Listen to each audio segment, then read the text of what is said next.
checks. Yes.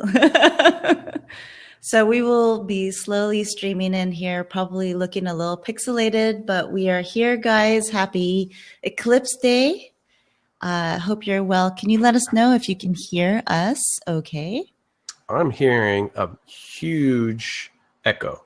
Oh, you are? Do you have 2 tabs or 2 windows of us open at all?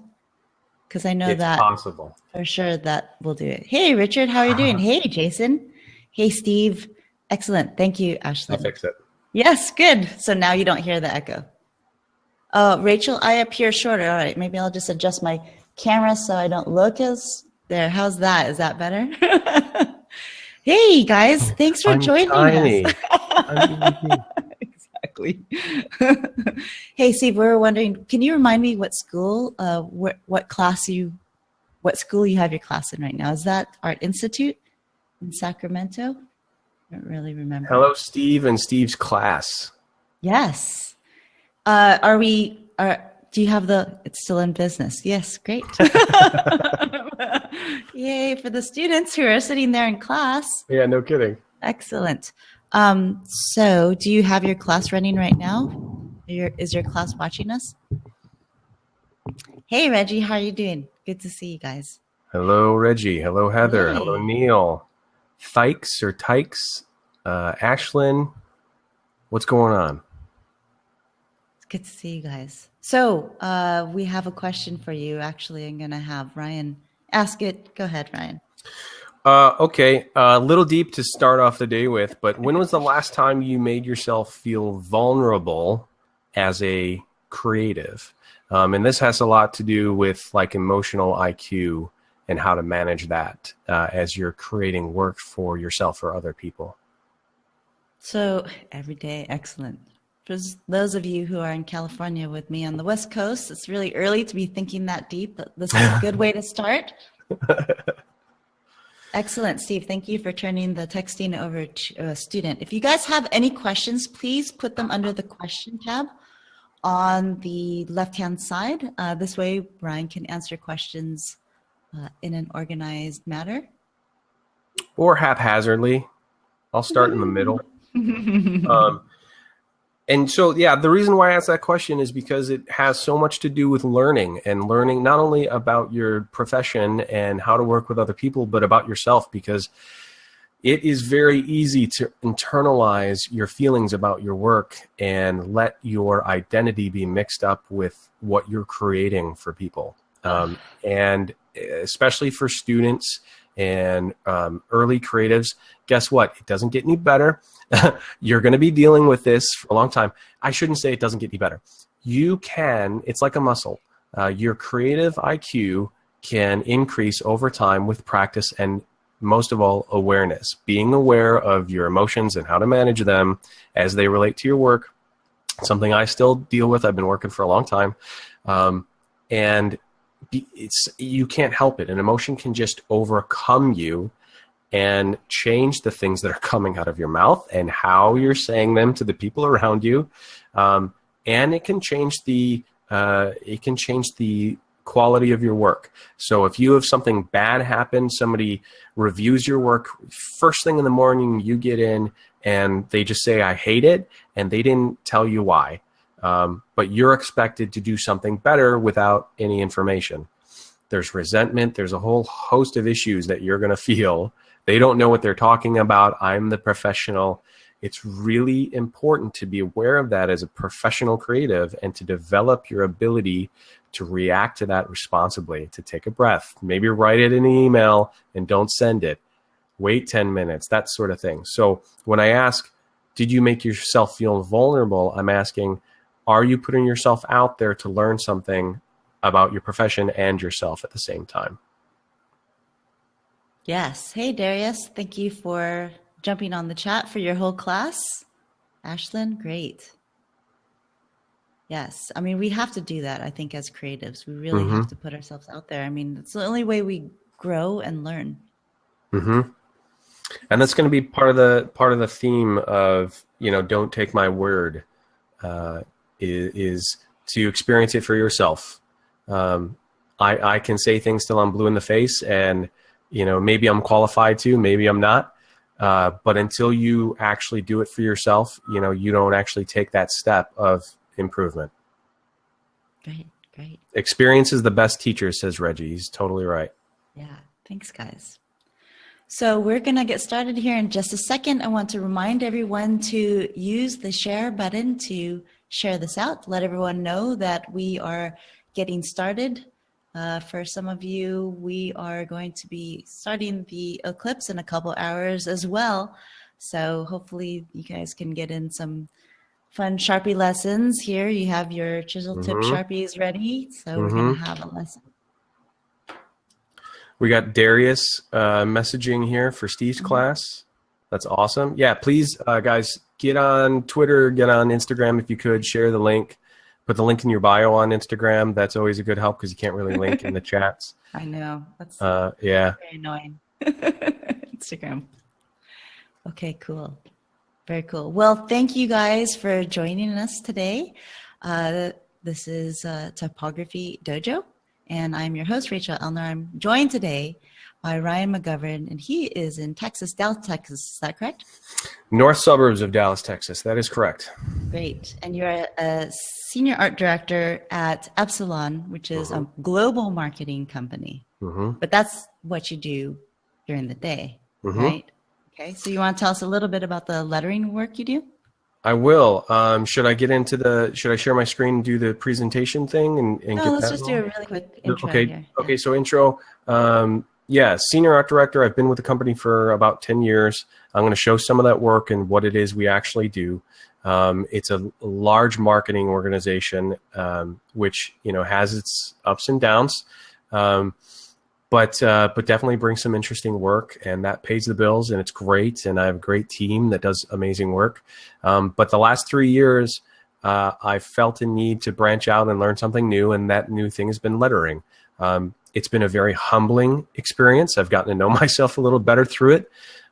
Because, if you're at a point in your career where you feel yourself to be, kind of established and I know what I'm doing and I'm making fine money doing it, it's really humbling to take on a new skill and show someone something like, hey, I'm starting this thing and it kind of looks like junk, but I'm doing it, especially with social media, the fear of feeling judged, putting something out there and, being looked down upon as, you don't have the skill. There's a big fear that I think stops a lot of people from trying that.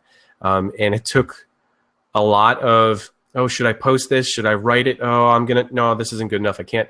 And then to just do it over and over and over, to grow a skill. And so I'm going to share some of my experience and the style and technique that I've developed from that time in today's demo. Excellent. Great. Thank you so much. Okay, guys, so just one last request that you share this out. And then if you have any questions, put them underneath the question tab on the lower left. Great. We're going to get started. Okay, Ryan, whenever you're ready. Share the screen? All right. Yeah. Let's do it. Share screen. Thanks, Neil, for sharing. That's awesome. Okay. And we're going to go into the presentation and start. So can you guys, I can't see you. Can you hear me still and see my screen? We can hear you. I can hear you and I can see your screen. Okay. Then I think we're good. So I'm calling this "Don't Take My Word" for the reasons I've already sort of explained. It's I've had a certain level of experience, and I want to be able to share and grow and reach out to the creative community. But in order to do the same, you have to do the work. So really, I just want to start with a thank you for having me at all, Rachel. I'm honored, really, looking at the list of names you've already had on. Like, I should not be mentioned in the same breath as these people. You've had really amazing people on here, and it's an honor to be on the show at all. So I'm going to go through a quick about me and then get into the "Don't Take My Word" demo, and then we can do a little Q&A after. I'm not going to spend a whole lot of time on me because the lettering is really the fun stuff we're going to get to. Yeah, I don't deserve it, but I hope to share something positive. So quickly, just brief, about me. I go by Hoopajube online. It's just a silly word that I made up. Like my first AOL name was Hoopajube, and it's just a nonsensical word for Awesome. like thing, place, person, place, or thing. And it's just fun to say. I mean, say Hoopajube. It's just kind of fun. So you can see obviously the pictures of my life here. My wife and I've got 2 kids, and we live in the north suburbs of Dallas. Came from Chicago, lived there for 38 years before we moved. 37. We got lots of animals. We've got horses. My wife is really into the gypsy horses, and we've bred a few dog, cats. It's kind of a farm. And so that's just a quick kind of look at my life. Just real quick, we'll go over this thing I did. In 2009, I was working professionally, had moved away from the city, was not attending as many design conferences or meetups as I wanted to, and felt disconnected. So I started this thing. Twitter was really blowing up at the time, and it was a Twitter-based hashtag chat. It would last for 3 hours, and we just use a hashtag to start a conversation, pick a subject, special guests would come on. By week 13, it kind of blew up because I was on a video platform on Mashable broadcasting, believe it or not, a social media blog. And they had a video chat, and they invited me to do my show there. And so that gave me a level of credibility that I just didn't have before. So I was able to get some really high-level guests. Just to name a few, we had Milton Glaser, Debbie Millman, Stephen Heller, Swiss Miss, Tina Roth-Eisenberg, Justin Aarons, Von Glitchka, Eric Marinovich, Koivin, Jessica Hish, Rick Velazenti, Sean Adams. I mean, it was one great guest led to another one. And so we would do a video chat, much like this is today. And then I would screen capture that and put it out as a podcast. You can still see all the episodes. We did about 109 episodes, wow. 106 episodes. We had crazy, at the time, 504 video downloads. That doesn't include the live views. But we ended up having about 1.4 million total downloads for the video version of the podcast. Wow. At the time, those was big numbers, but today, really not so much. There are podcasts out there that are doing that every single episode. It's great how that's blown up and how there are shows like this. I love seeing that. But you can still see all the episodes are sitting on the YouTube channel, and the audio podcast is still sitting in iTunes or Apple Podcasts, rather, as long as SoundCloud still stays up. They just got a new round of funding. I thought we were going to lose that because it's all hosted for free right now. It's one of those things where, my life changed and I needed to stop doing the show, unfortunately. I really dearly miss it. I tried to start it up again once we moved down here to Texas, and it just hasn't happened yet. Maybe one day, never know. But I love participating in this type of chat, and that there are others out there. So I will support them in any way that I can. But it was a great learning experience to have those conversations with those people. And if you're a student or just starting, I encourage you to check them out. They definitely still hold some value. So like we said, my day job is with a large agency. I'm going to show you some of the work that my team does. And I can't necessarily say that this is something that I did because I'm part of a very large team that does great work. Some of our clients include like John Dewars and Sons Whiskey. We do a lot of experiential marketing for them. This is an example I think it's still going on right now in touring. We have a tiny house that is in the style and fashion of one of the founders of John Dewar and Sons, rambling across the country. It's a lot of fun to see these things come together because they start as little sketches, and then I see my team build them out and actually go tour across the country with these sorts of things. So when we talk about experiential marketing, it's, everything that you see, smell, touch, hear, and experience while you're at an event or on a premises for one of our brands. And so to connect to millennials and a new generation of John Dewar drinkers, we made this tiny house, which is another popular sort of trend that's going on right now. And actually, we leveraged there's a tiny house TV show.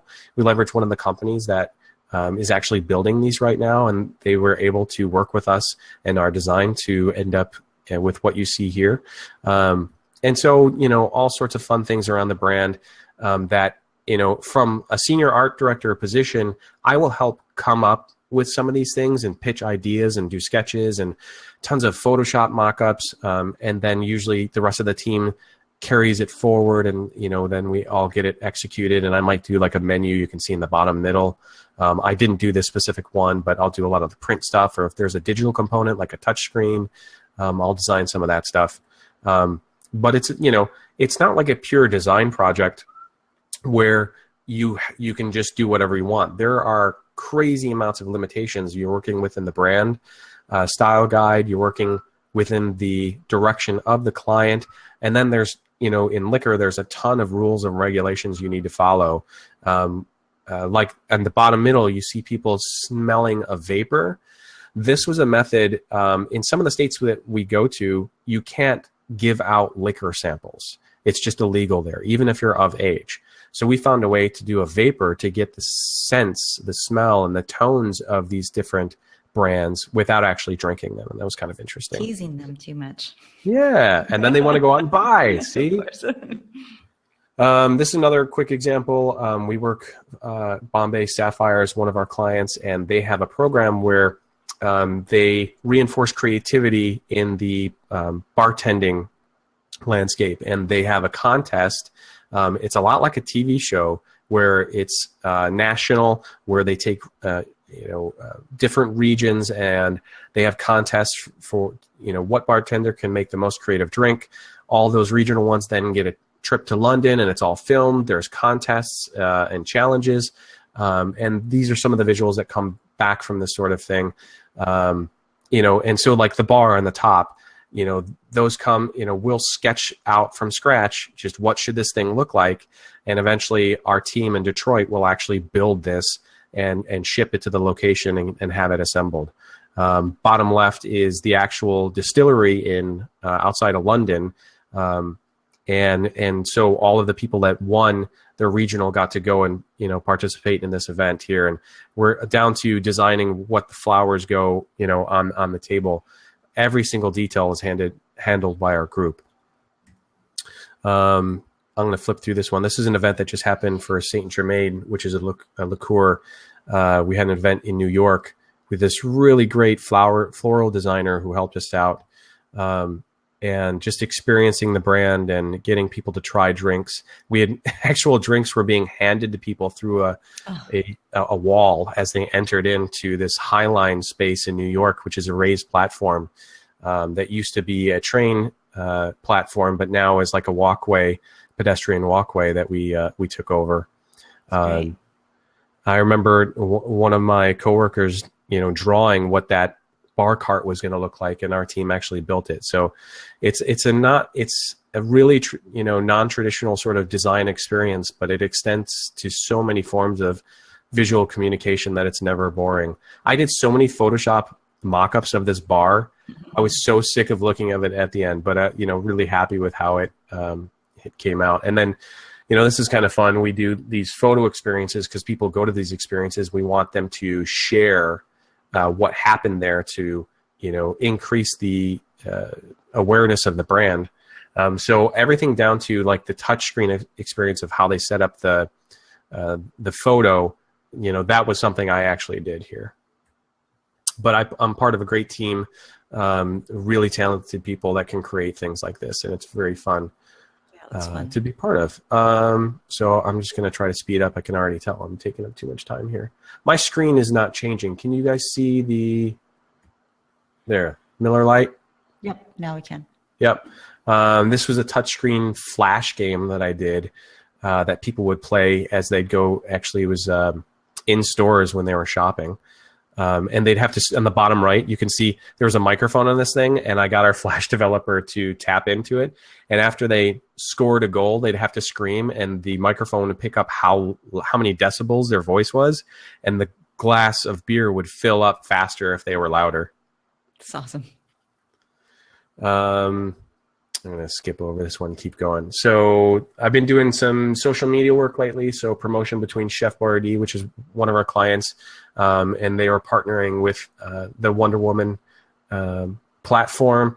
And so this is the kind of thing where like obviously I didn't draw Wonder Woman, but I have to take all of the elements from the Wonder Woman world. This is like the background packaging. And then they're just like, we need social media posts to be able to promote, this partnership. So it's grab what you got and try to make something out of nothing. And, a lot of times that's my job. This one is interesting. Doucet is another one of the liquor clients, and they're working on their POS, their point of sale. And this was a poster that I developed. Doucet, if you're not aware, is half owned by Jay-Z. So Jay-Z has to see and approve this work. This is a poster I designed that Jay-Z saw and he hated, and it didn't get used. But I love that I showed something I did got shown to Jay-Z and it got rejected, and it just cracks me up. Who knows why, but that's fine. And there's just an example of an ad I did and got to do a photo shoot for Pam Cooking Spray for a seasonal ad. Okay, so don't take my word. These are some of my experiences. That's my professional experience. And now we're going to get, I had a need to learn something new, and I wanted to do lettering. This is one of the earliest pieces I did, and I hate it. It's awful. I can't stand looking at it right now, but I want to show it because the experience I had of the dread of showing this to people who I thought already respected me as being a design professional, I was embarrassed to show this, but I knew I needed to do it to continue my growth, right? Is this real life? Sometimes it is, sometimes it isn't. I don't know, but I needed to show it and move on and try something new. And if you struggle with that, it's something you just need to push through and keep moving.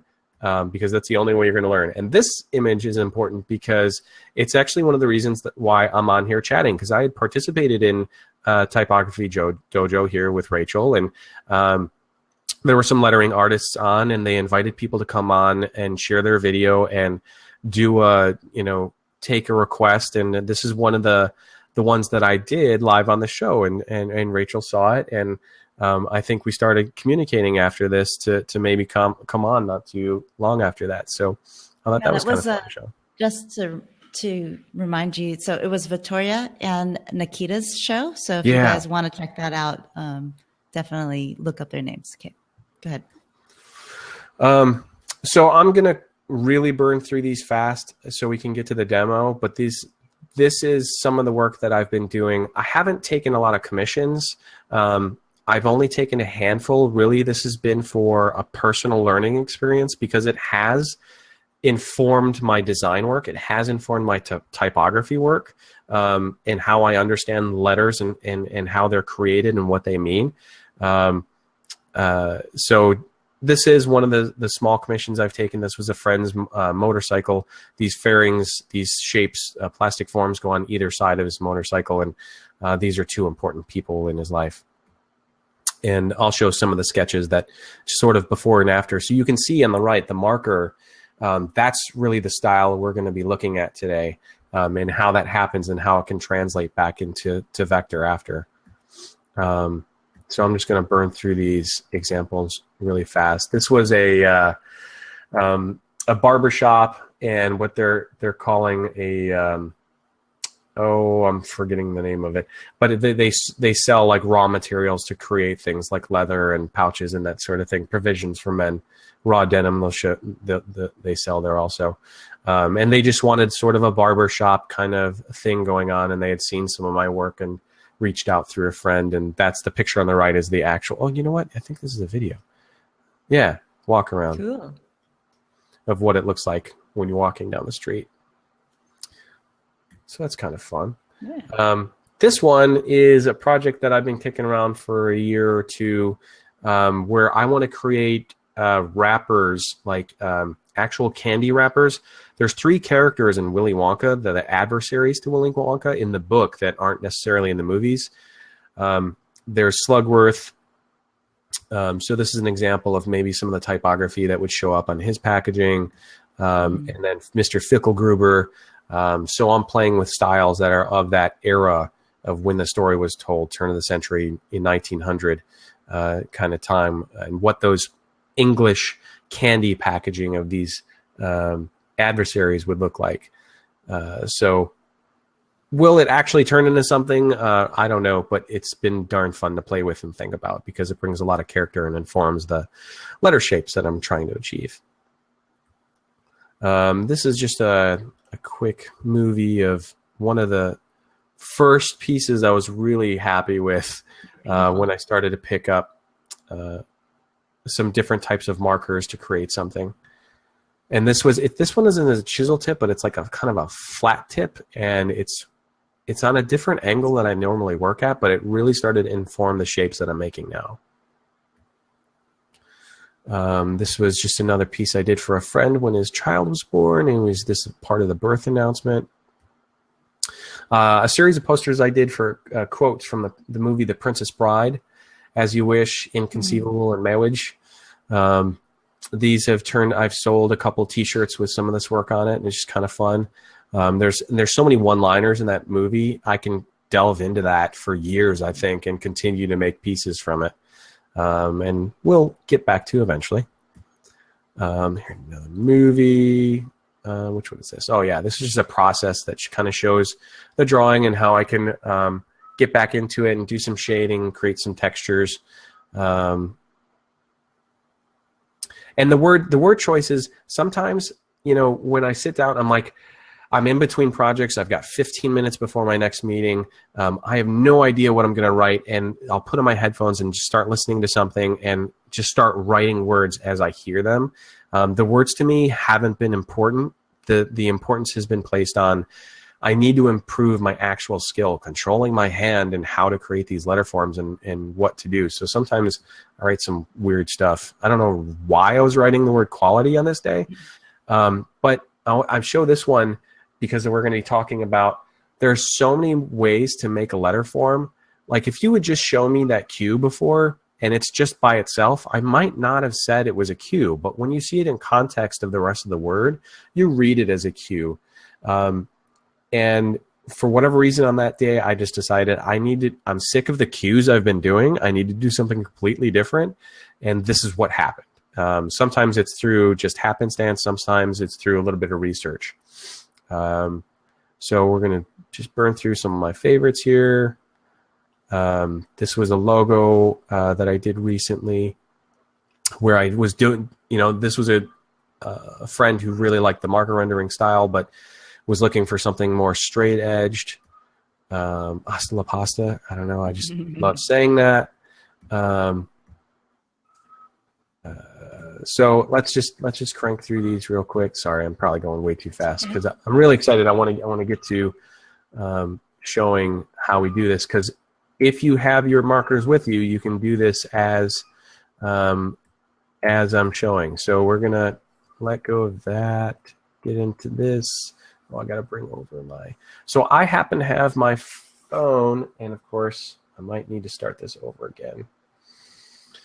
Connected. All right, and you can see a live view of my desktop right now. Can I jump into some questions while you are getting? Yeah, sure. Okay, so Franklin is asking, do you lay out a grid when lettering? Those predetermined lines for spacing and size. If not, why? So that's weird. I'm seeing screens. I'll just go back to that. Okay. The grid. The grid is one of those things where you really need to know and understand how to use the grid.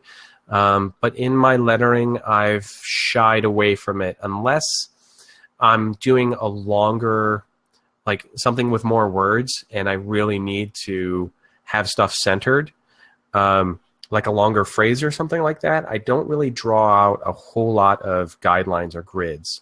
A lot of my work has been shorter words, just to perfect that, to go into longer phrases before you really have control over it. I think it was discouraging for me because it was just more of the mess that I wanted to see at the time. So I've defaulted to shorter words, but a grid is always useful if you're doing longer phrases. It's very useful for everything, and everyone has a different process. So thank you so much for sharing your process. And Franklin, I hope that answered your question. Okay. All right. Let's jump into the lesson. Yeah. Okay. So got my notes here on what I'm going to do. Sure. So why Chisel-Tip? Chisel-Tip really happened because it's cheap.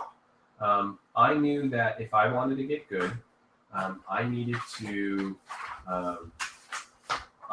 do a lot of work, and I wanted to be able to buy cheap markers and run them out of ink. My goal was to get a marker like every week and just use it and use it and use it until it was dry. So if you can, so the barriers that were stopping me were I was worried about what people would think about what I was doing. I was worried about the money I would spend because I have a young family and a house and responsibilities, and I knew that if I got into buying really expensive markers and that sort of habit, I'd stop, and I'd only get so far. And here's a nice little brush pen, and I would stop and I'd worry about, how am I going to get markers? But Crayolas, right. Sharpies, this Duramark from Staples. These are really the two that I'm going to be showing today. You can, burn through them and not really have a whole lot of regret about the money you spent. Hey, Ryan, would you be able to move the mic a little bit closer to where you are? Yes, I can. Thank Is you. this better? Yeah, much better. Thank you. Okay, cool. Thanks, so, Tracy. Thicks and thins. The basic, skill you're really going to have to develop and spend a lot of time on this at the beginning. Fill up whole sheets of paper. So first let me get back to this though. So here is the chisel tip, right? It's flat. I'm going to try to get in focus. You know what? I have something for just this occasion. Watch this. Got a magnifier I can put on here.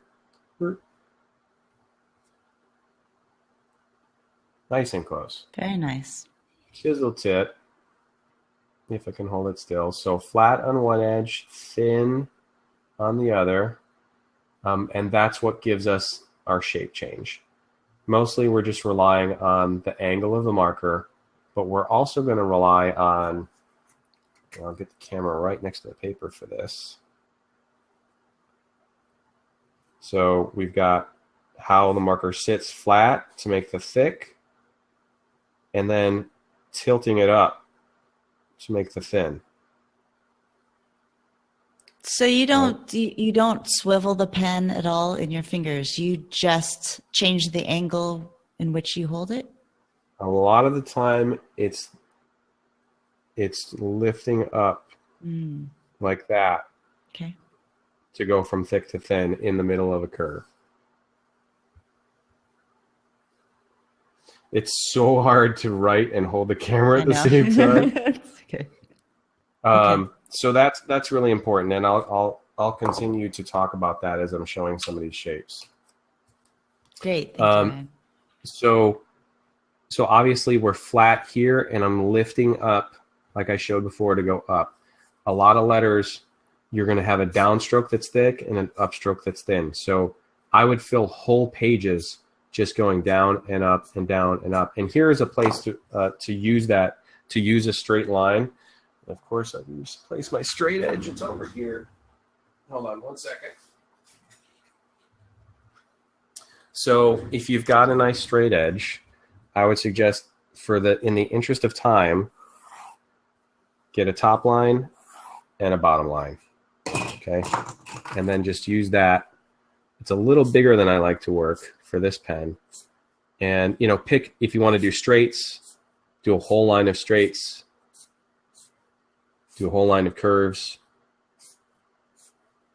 Just so your muscle memory gets to the point where you don't really have to think about the up and down and the action of being flat while you're coming down, and then see how I'm leaning forward? It leans forward to come up. Okay. So that's thick and thin, and you're going to see we'll use those for different methods in different sort of swirls later on. So what I'm going to do is how many of you guys have any pens or markers with you? Does anyone have chisel tips with them today? Let us know. Yeah. Okay, go ahead, Ryan. I'm going to do a quick lowercase and a quick uppercase to just talk about the basic letter forms that I use. And the thing you need to understand about this is none of this is the only way to do it. It's the way that I've come up with that I'm comfortable. So it's a good starting place, but I would say, you know, if you don't like the way that these look, you need to just do some research, and I'm going to get into that in a little bit, about the shapes that you do like. So sometimes I'll do some alternatives where I'll come around.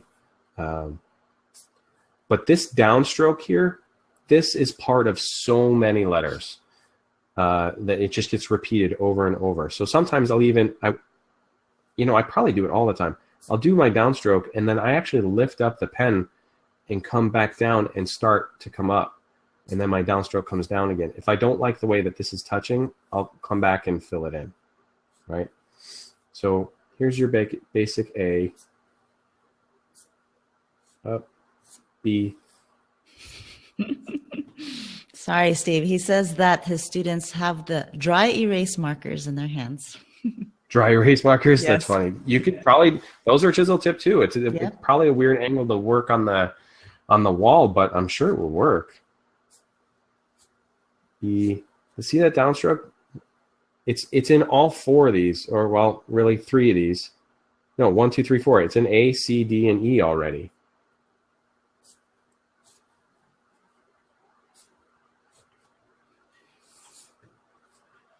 So here's the first one where it's really sort of a dynamic sort of changing of the guard. When I come down, I want to try to get thin to come up, but it doesn't always happen. And if you slow down, it doesn't feel organic anymore. So I try to kind of come up, but I also like that it gets thicker at the end. Sorry, my phone started to go dead. So you'll see, you know, although I have like rules for this, it doesn't always work. So it's kind of whatever comes out of the marker, and if I happen to like it, I'll keep doing it. So let's continue through the alphabet here, up, down, and you just see they're real basic shapes.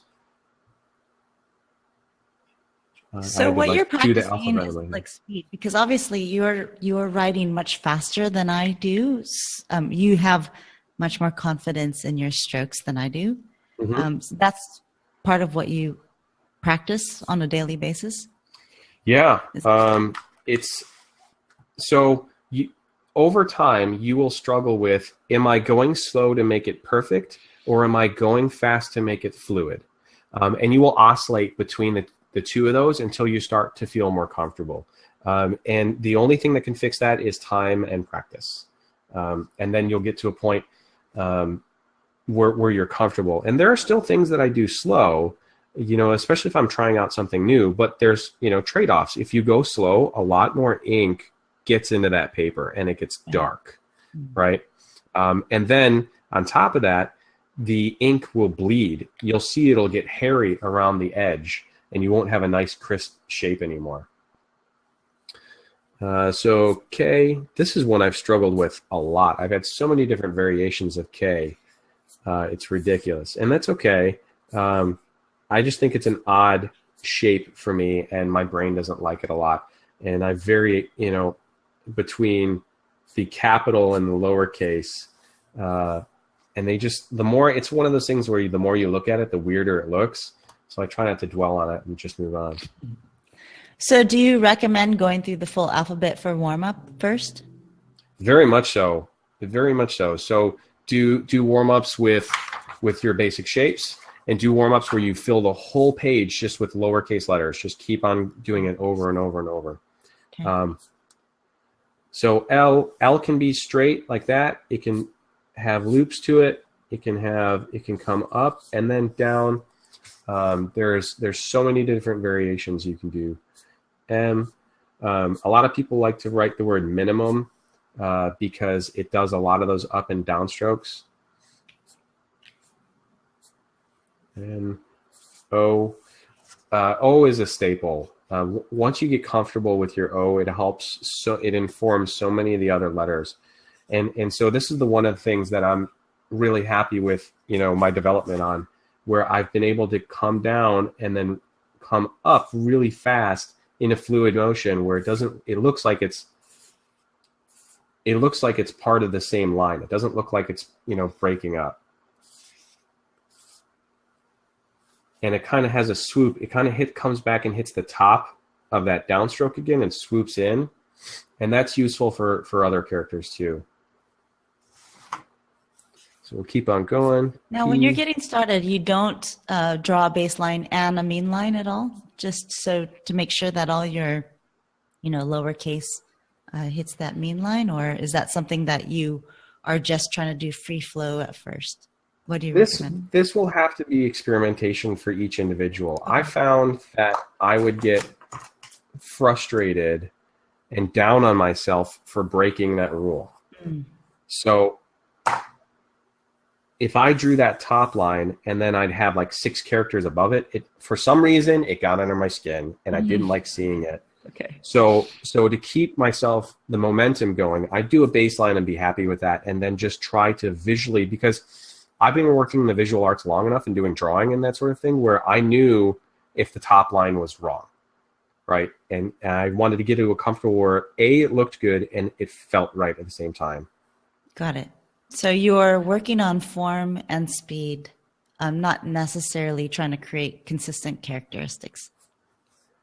It's tough because there's so many different things that you're thinking about. And at the end of the day, you just want it to look good, right.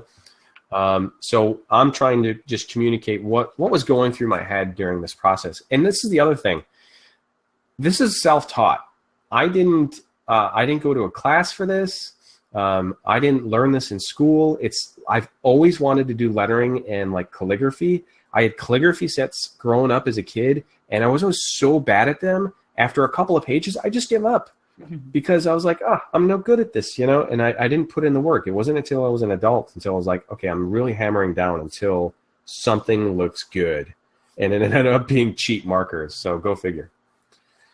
S is one of the first letters I really loved to do and got good at quickly, because instead of using the tilt method to go from thick to thin, it uses just the thinness of the marker. So you've got the line that goes this way that's thin and the line that goes that way that's thick.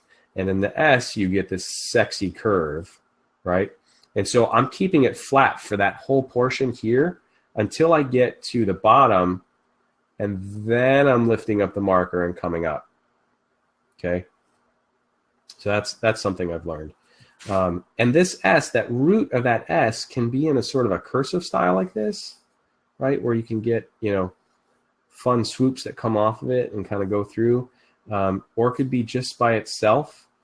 It can be in the capital where it's got that kind of foot that comes down.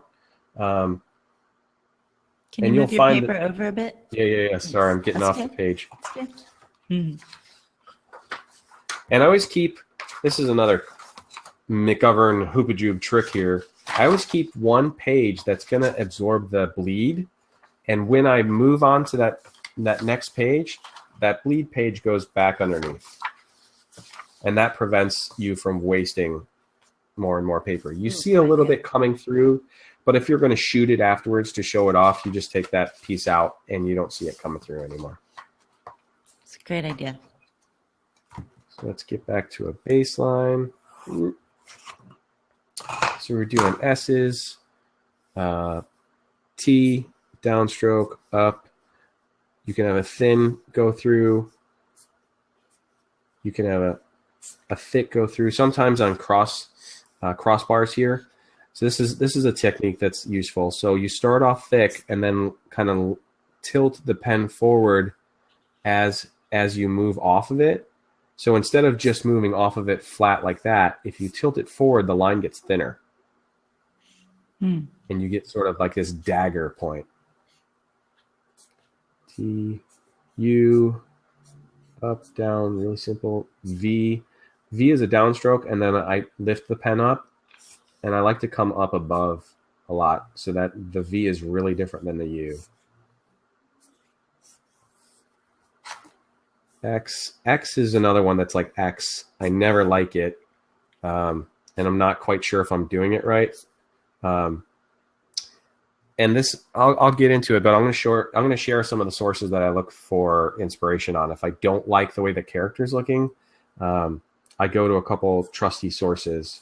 Y, and then Z is just like X. I don't never know if I'm doing it right. If I want to do like a curvy Z. Well, there's so many alternates, so yeah. Depends on the full shape. Yeah, the alternates can really dramatically change the shape of the word that you're making. Right. So when you're stuck, let's just do that now.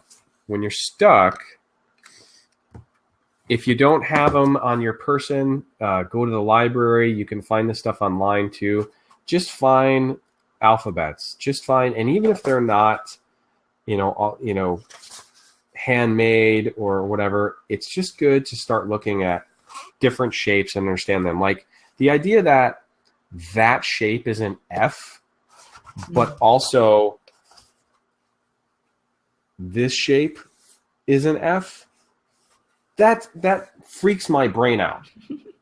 It really does. Like, okay, we're all agreeing that those are Fs, but those are so completely different. They're like different languages. Why would you even think that? Or that like in some, like a C or like a T in like a Gothic where they do a T and it's kind of like that, but this is a T. Look at how different those shapes are. Like my literal brain can't handle that. So what that tells me is there's so much variance between what's accepted. You can get away with some, I'll call it slop, where like that Q, I kind of went around like twice and I did this and came down. Like that's weird, but it looked, when I showed it in the text of quality, like it's your brain still accepts it on some level. And you also got to recognize that at some point that shape never existed. We all agreed that kind of is an L. And obviously there are some hard and fast rules that some letterers and calligraphers will tell you it always has to be this way. But we as a human race decided that shape means that thing. Mm-hmm. But it didn't exist before. So not all these rules are set in stone, and you can probably get away with more than you think you can. Right. Well, if you want to learn the traditionals, guys, you can definitely check out English roundhand, which was one of the very first styles of lettering and calligraphy. And then you can see over time through modern calligraphy and lettering how that's really changed and how our ability to identify letter forms have changed. Mm-hmm. This book makes me happy to know. And so I don't even remember how I came on it, but I had come across a PDF online that somebody had documented all of these old typefaces. And they were in great images, and I just turned it into a PDF and printed it. Beautiful. And they're just crazy. They're just 14th century. Okay. And it gives you some hint of history, like A, B, C, D, E, F, G, H. That's an H. Yeah, cool. I mean, that's crazy. Now, if you put this next to an APP, like if you just show me that, I'm probably not going to say H. But if it's next to APPY, happy. I get it. Fine. But let these be a marker to you that you don't have to stick to hard and fast rules to make something cool and interesting. And there's historical precedent for doing so also, and you can just get crazy detailed on some of these. And some people will start projects. Here's another thing you should do if you're really interested in doing this. Not only should you fill up papers full of, practice, but if you want to pick a subject or a project, the 365-day project, where every single day you post at least one image, and maybe it's just one letter that you make super, super decorative, and that's a totally different skill, but it's something to keep you publishing. If you're really interested in getting better and sharing your work, you have to twist your arm and get it out there every single day and hold yourself accountable for that. So we've already kind of gone through lowercase. Now let's switch and do some uppercase. You guys can play along at home. Are there any questions popping up? Yeah, there's a question. Like so Ryan, first of all, I have a question. Where can we find that PDF? I probably have it saved. You know what? After this, I'll make a note now. I'll share a link with the group, maybe on the Facebook group. Yeah, Is let's put it in the Facebook group. That would be cool. As a WeTransfer, and you guys can all download it. Awesome. And there's a couple there. And the other one is this. I'll show you just the cover. Sure. Thanks. These are letterheads from like the turn of the century. These really illustrated letterheads. That are just, it's just like, it should be in a museum. I mean, you know, you can learn so much from the people who had to do all this, you know, by hand, and how, you know, how painstaking that had to have been for them. But there's a lot of methods in there that, you know, are really interesting to study. And also, can we start building a list of some of the books that you are showing as well? Oh, there goes my phone. Of course. Okay, awesome. So Franklin, we're going to share it in the Facebook group. This is my desk, by the way. Thanks. And my pencils and stuff. Those are actually, talk about DIY. Those are toilet paper tubes. Wow. That I hot glued to another piece of cardboard, and they work great to hold all of my materials. That's a great idea. Okay, so that's that. Uppercase. Okay. Where's my marker go? How are we doing on time? I'm not really. We're good. We're about 10 minutes out. There's 10 minutes till we end? Yeah. Ah! Okay, I have so much to go through. Okay. Uppercase. Okay. All right, so here's where you're going to see a lot of alts, you know, so many different ways. I mean, that's an A. That's an A. That's an A. And this, it gets a little harder to control your height on the capitals. So just, you know, that'll come with time. B, so a completely different way of doing this is just doing the downstroke and starting over here. Okay. C, you can start with your downstroke and then come up and do a small cap here, or sometimes I like to do an upstroke that's thick and come back down with the downstroke. Right. And these can have all sorts of different curly cues coming off of them. D, similar to the B, where you can have a downstroke completely separate or come off of that downstroke. E, I love doing E's. You're doing E clips later. Or, I mean, if you know, really change it up, add one of these in there just for fun. Right? A Roman E? Yeah. My terminology is not up to spec. No problem. And it's obviously not, I'm not reading this from books. I'm, you know, perusing Behance and Instagram for different things that I think are interesting and trying to make them work. Capital F, I hardly ever do capital Fs. And you'll see that, you know, some of these shapes just start picking up. And like I said, don't take my word for it. If you don't like this F, there's 100 other versions out there that you can find. There was another one that I used to do. I can't remember. Keep going. G.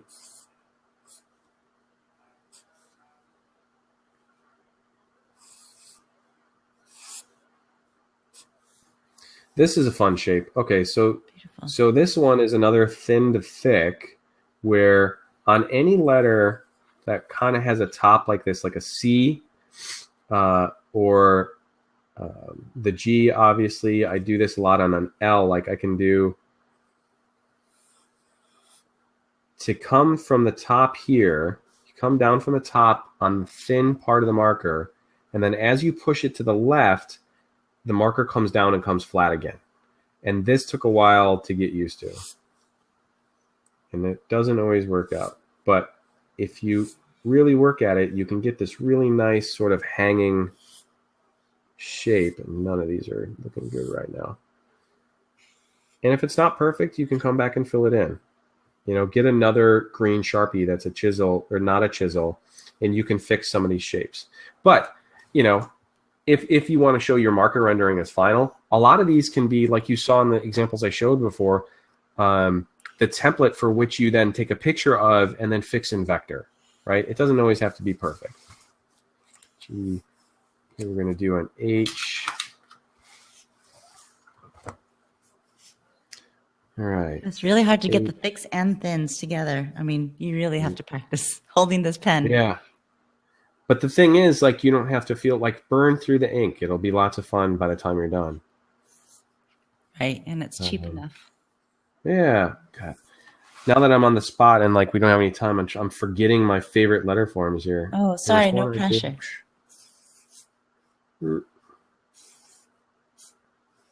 That's kind of fun. Mm-hmm. Eyes. There's a shape here that's important where you come down from the top. It's a lot like the one we did on the L coming to the left, where it's thin and then gets thick. Kind of gets thick right in the middle there and then goes thin again. And you'll find that as you go faster and faster and faster, dynamically, a lot of these. Did we lose the camera? Yep. Why is my phone going black? Okay. A lot of these shapes just start to swell as you get more fluid. And you find little surprises that you didn't expect. J. Oh, did the camera run out of battery? No. Is it back? No, not yet. Oh, weird. Oh, I know why. Okay. When it switches orientation, QuickTime does the same thing on there it goes. the screen and shifts it to my other monitor. So we've got a J here. K. You already saw the L. Every time I do this L, I think of I Love Lucy. Yeah, I think of Laverne and Shirley. Laverne and Shirley, totally. I think they wore a patch that had an L like that. Mm-hmm. She did. When they're working in a bottle factory. Yeah. L and O P. We got to do O P. And I want to show a couple tricks after this. Okay. We got O, much like the small one. Capital P. Sometimes if it kind of trails off and I want a thick terminal there, you see it's kind of thin, I can come down from the other side and then let it thin out.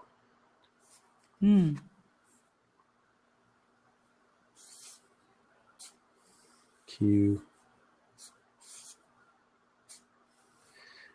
On R's and K's, this downstroke from the middle, you kind of get that nice, you see it in, like, I think the font Engravers does this, where it juts out and comes down. And it's definitely kind of a shape that I think comes from hand, calligraphy, where it's just got that shape and you can get away with that. I don't really like, there are some I've seen we kind of do a loop and then come down like that. That's kind of fun. Some of the terminals I'll do like this, where if they're not attached and they come down off a leg and come up, you can kind of make a bubble and then thicken it out, come back down with the tip. If you're consistent with those coming off like an ear or something like that, you can make it come over and just kind of do a bubble thing. That just depends how fast you're working, though, right? The leg will change depending on how fast you're. It might. It might. I mean, if you do your downstroke and then give yourself a beat to put your tip down and come back up, you'll see me do this on the downstrokes on some of these too, where on the downstroke I'll lift up and it gets thinner at the bottom. So instead of coming flat on the downstroke, it thins out like that. Right. And you'll see me do that on a lot of, like, where it curves and comes back up, because it just gives a nice thick. Right. Yeah, and English roundhand, that's some way to also cap those terminals as well. Yeah. So Erica's asking if do you save your practice sheets for reference?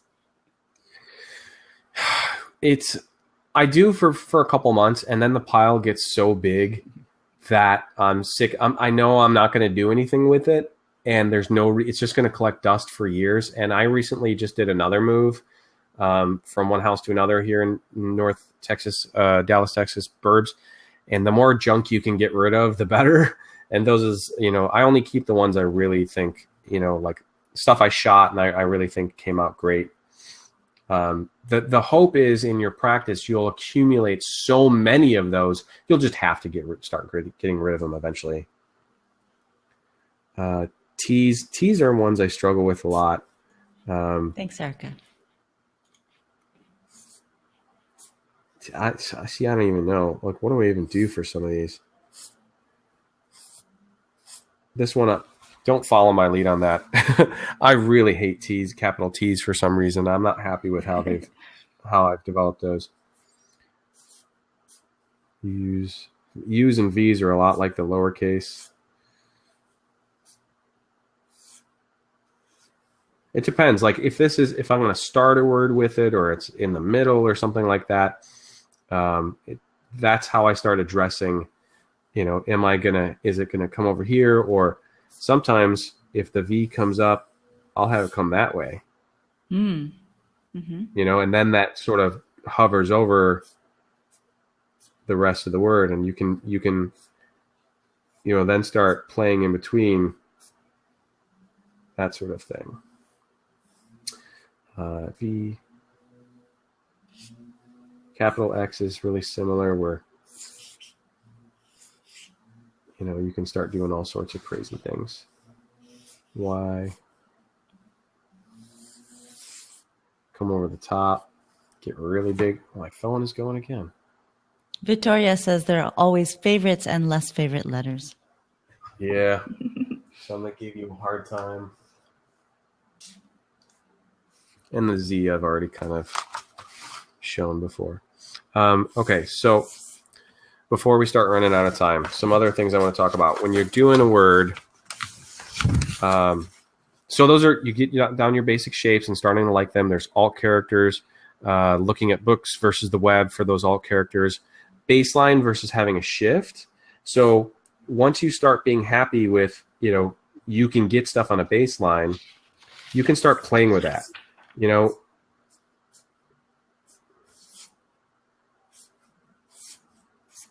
It doesn't always have to line up, and you're still going to get something that reads right. Sometimes. Sometimes. One fun exercise I like doing is where I'm trying to really fill up all the space and make it tight.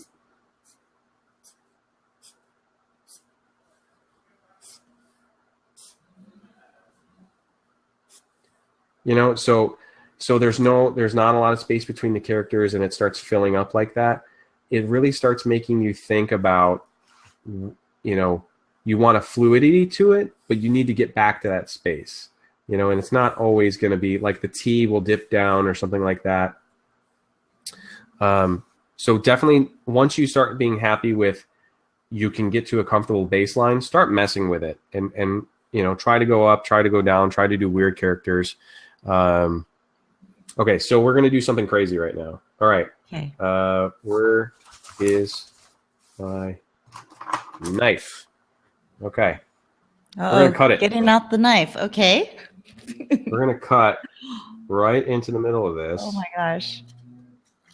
And we don't care because it's a cheap marker. We're going to cut a wedge out. I don't know if you can quite see. Yeah, we can see it.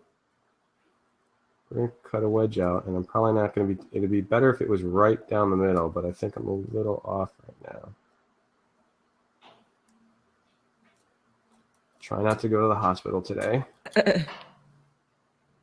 Okay. Do you do that normally? You cut a wedge out of your chisel tips? Sometimes, Okay. and what it does is it gives you that inline shape. Nice. Here, okay? Mm-hmm. And I really took a big chunk out of this one, but it might flatten out. It might flatten out as I start to use it more. Mm-hmm. And so now on your downstroke, you've got 2 lines. On your upstroke, you've got 1. And you start creating this sort of dynamic shape. And it can give you sort of this inline thing, which you would never see these shapes before. Very cool. It's almost like a drop shadow, immediate drop shadow. Yeah. And then you can go back and cap them off.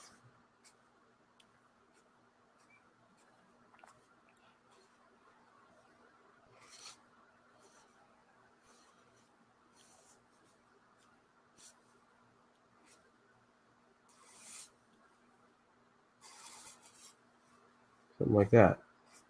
And you get a really interesting shape. That's great. So that's kind of fun. Yeah. what Instant was the other one? outlines. Yeah. And you can go back. Oh, here's another method I want to do. Okay. So I want a black new piece of paper here.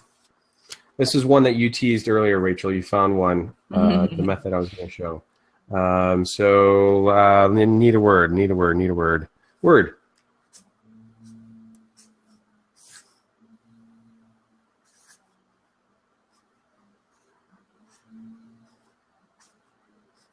Okay, so you get your shape.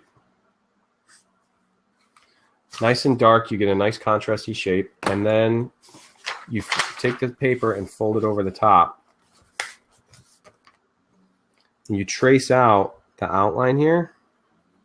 We're just going to do the W for time's sake here.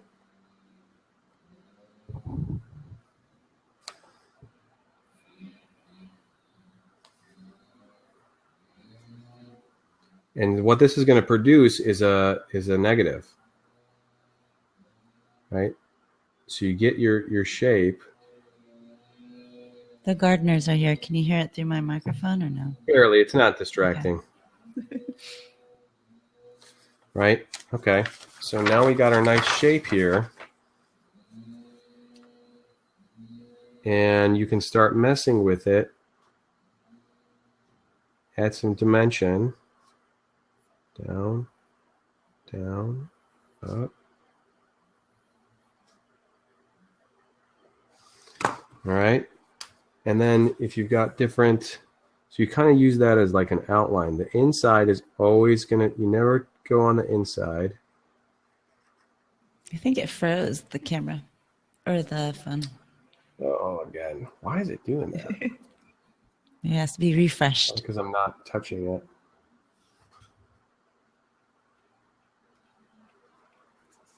Almost there. There you go. Thank you. So, no problem. So I'm just going along the outside. I would prefer to do this with a thinner marker, but in the interest of time. But see, I mean, the point here is you get your basic shape and then you start drawing around it for a different sort of result.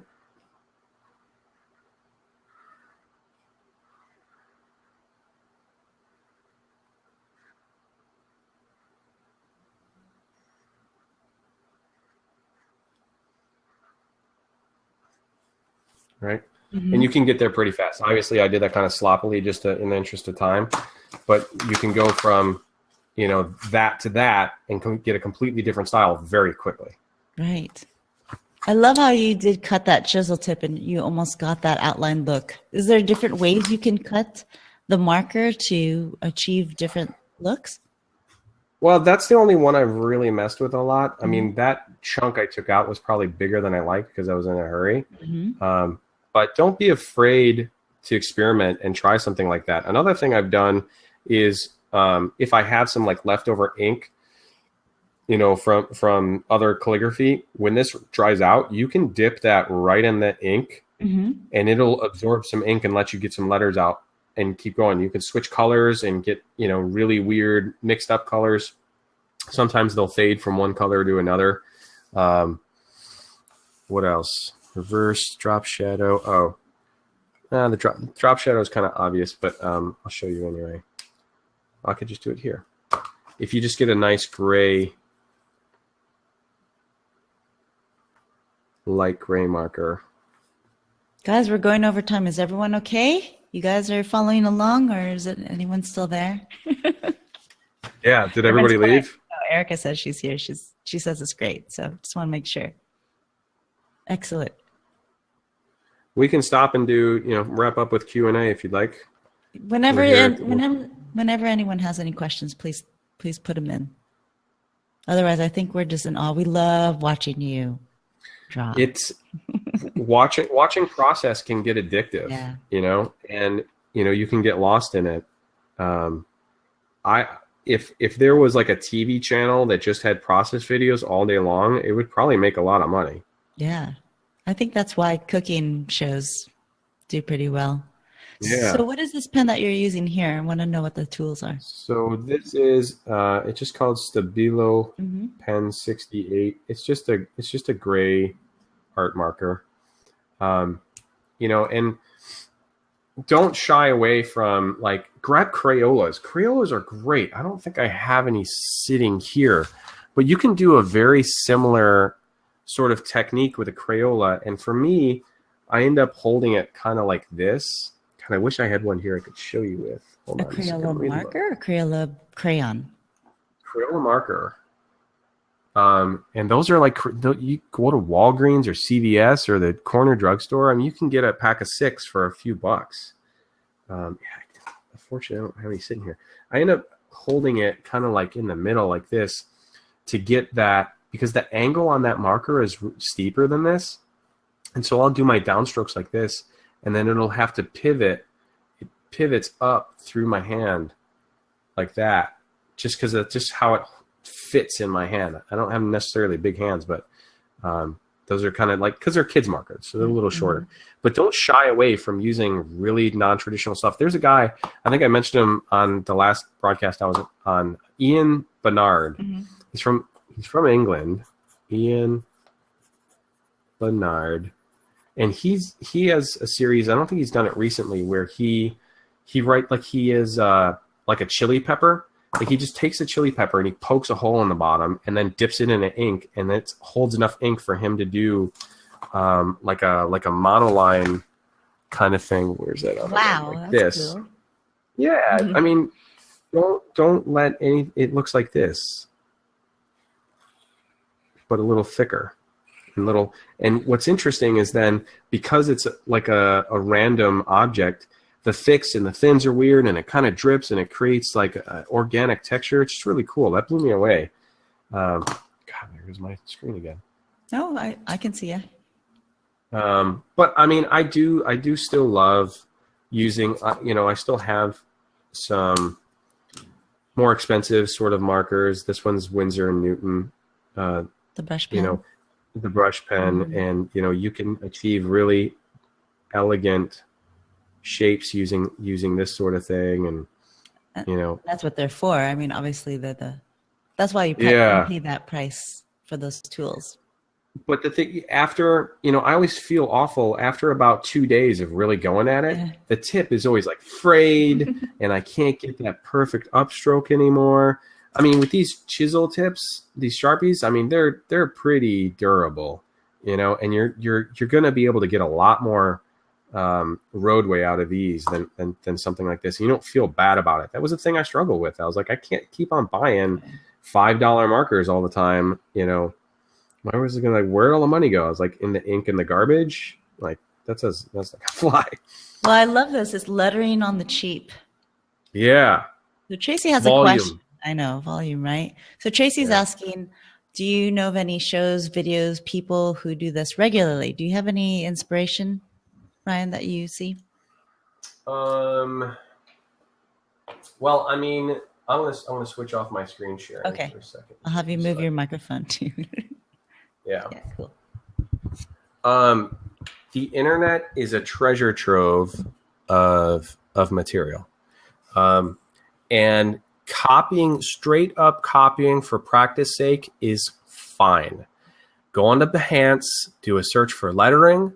Go on to Instagram, do hashtag searches for lettering and marker and brush pen, and then it's like a rabbit hole. You just keep on, you find one thing, and then once you find something you like, look at the hashtags that are on it, and then write those hashtags down, and keep on going down the rabbit hole, and then just keep it open in a tab on all the time, all day long. Keep it open in a tab and keep on refreshing it and going back to it. And there's so many people now doing amazing work there's an unlimited supply of inspiration online. So that's step one. Step two is, find things like these, and I'll share these PDFs afterwards. Awesome. Wow. And anywhere, print them out, bind them, keep them at your desk so they're at an arm's length away when you're working. Here's one I always go back to. This is a Stephen Heller and Louis Feely book. I'm sure you've seen this one before, Scripts. And this is, Stephen Heller, prolific design writer in New York, has an apartment. And then across the hallway from that apartment, he rents another apartment. And he fills an apartment with books. Mm-hmm. Him and his wife have like the biggest personal book collection and so he'll go, and I'm pretty sure that this is an example where he'll just shoot these books and then put together this amazing historical document, and write about what it is. Mm-hmm. And they're invaluable because they're part of history, they're part of what you do, and they're amazing inspiration. So if you can get your hands on that one, that's a good one. That's a great book, yeah. And I'll put together a list after the chat, and I think you said in Facebook is a good place. Yeah. We'll post after this, the Facebook group. So yeah, awesome. I'll share that for sure. But do you have any inspirational people that you follow? Do you just do a huge search and go down the rabbit hole like you mentioned, or do you have a couple people that you have at the top of your mind? Well, here, let me switch my tab to Instagram. Okay. And so I follow 1,200 people, and any more than that, and I think so I made a decision. Here's something you can do. I made a decision at a certain point where Instagram was going to be my lettering hub. I wasn't going to use it for the same reason I use Facebook. Like, I'm not going to connect. I don't even add people I know on Instagram. Sometimes they get mad at me. That's fine. Instagram is just for lettering for me. So I get all the pictures of the babies and the friends that I need to see on Facebook. It doesn't need to be a repetition of the same thing. Right. So just kill everybody else out of there. Focus on one thing. And it's insane. Any hour of the day, because people all over the world are doing this, you can log on and there's a fresh 100 set of images you can look at. Ian Bernard is one of them. Let's roll down. There's a number of collective, like the Good Type and things like that. Type inspired, Good Type. Mm-hmm. I'm just scrolling through here, seeing if I can find a few of them. Let's see. So I think there's a lot of people here in the group who have this collections of people who inspire them. Maybe let's do this. Let's compile them all in the Facebook group, and this way it's not all on Ryan's top of his head on the spot. So here's one. Fiona Poet. Follow her. FIONA _ Poet. POUET. I'll type it in the. She's an amazing artist, Fiona. I hope that helps, Tracy. Poet on Instagram. Cool.